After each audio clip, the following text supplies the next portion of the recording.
ఏలూరు జిల్లా ఎగువ జలాలతో గోదావరి నీటి మట్టం క్రమేపీ పెరుగుతోంది.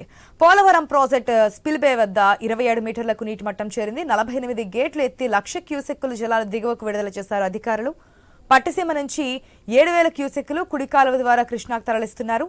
ఇప్పటి వరకు ఈ సీజన్లో పట్టిసీమ ద్వారా 4 టీఎంసీల గోదావరి జలాలు తరలించినట్లు సంబంధిత అధికారులు తెలిపారు.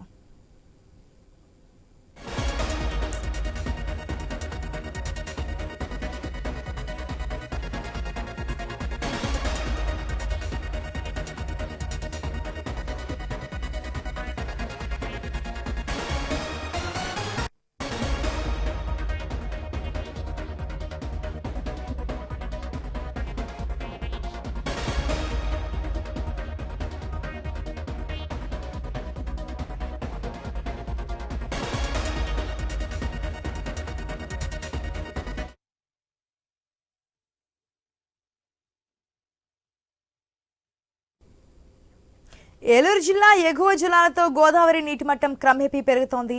పోలవరం ప్రాజెక్టు స్పిల్వే వద్ద 27 మీటర్లకు నీటి మట్టం చేరింది. 48 గేట్లు ఎత్తి 1,00,000 క్యూసెక్కుల జలాలు దిగువకు విడుదల చేశారు అధికారులు. పూర్తి అప్డేట్స్ మా ప్రతినిధి భార్గవ్ ద్వారా తెలుసుకుందాం. రైట్ భార్గవ్.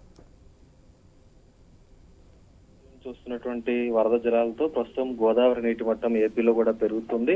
అటు తెలంగాణ భద్రాచలం మీదుగా ఏపీలో అల్లూరు జిల్లా అలాగే ఏలూరు జిల్లా 2 జిల్లాలను తాకుతూ కూడా గోదావరి ఉధృతంగా ప్రవహిస్తుంది. ఇప్పటి వరకు దాదాపు 1,00,000 క్యూసెక్కులకు పైగా గోదావరి జలాలు కూడా ప్రస్తుతం ప్రవహిస్తున్నాయి.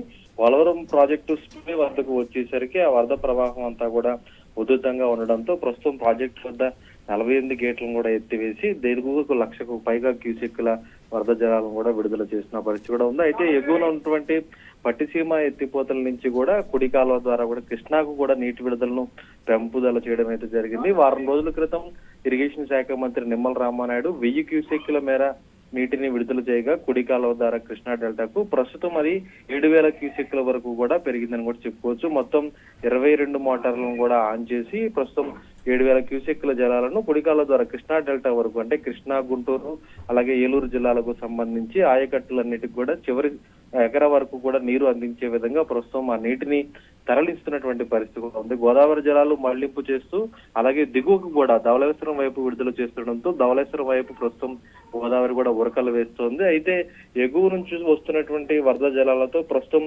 కాపర్ డ్యాం ప్రభావంతో తిరిగి ఏలూరు జిల్లాలో ఉన్నటువంటి ఆ పోలవరం ముంపు మండలాలు ఏవైతే ఉన్నాయో కుక్కునూరు, వేలేరుపాడు ఆ 2 ముంపు మండలాలు కూడా మరోసారి ముంపుకు గురికాక తప్పదని చెప్పుకోవచ్చు. అలాగే అల్లూరు జిల్లాలో అటు ఎటపాక ఏజెన్సీలో ఉన్నటువంటి అలాగే దేవీపట్నం మండలం అటువైపు ఉన్నటువంటి 4 మండలాలు కూడా మరోసారి ముంపుకు గురికాక తప్పదని కూడా ప్రస్తుతం అధికారులు ముందస్తు చర్యలకు ఆదేశాలు ఇవ్వడం జరిగింది. ప్రస్తుతం ఆ 7 మండలాల్లో ఉన్నటువంటి వారందరూ కూడా మరొక వారం రోజుల్లోనే వరద ఇంకా పెరుగుతుంది కాబట్టి సురక్షిత ప్రాంతాలకు తరలించేందుకు అలాగే వారికి కావాల్సిన ఆహార వైద్య సౌకర్యాలు కూడా ఏర్పాటు చేసేందుకు అధికార యంత్రాంగం అయితే కసరత్తు చేస్తోంది. ఇప్పటికే నిత్యావసర సరుకులను ఏజెన్సీ ప్రాంతాలకు తరలించిన పరిస్థితి కూడా ఉంది. ఆశ.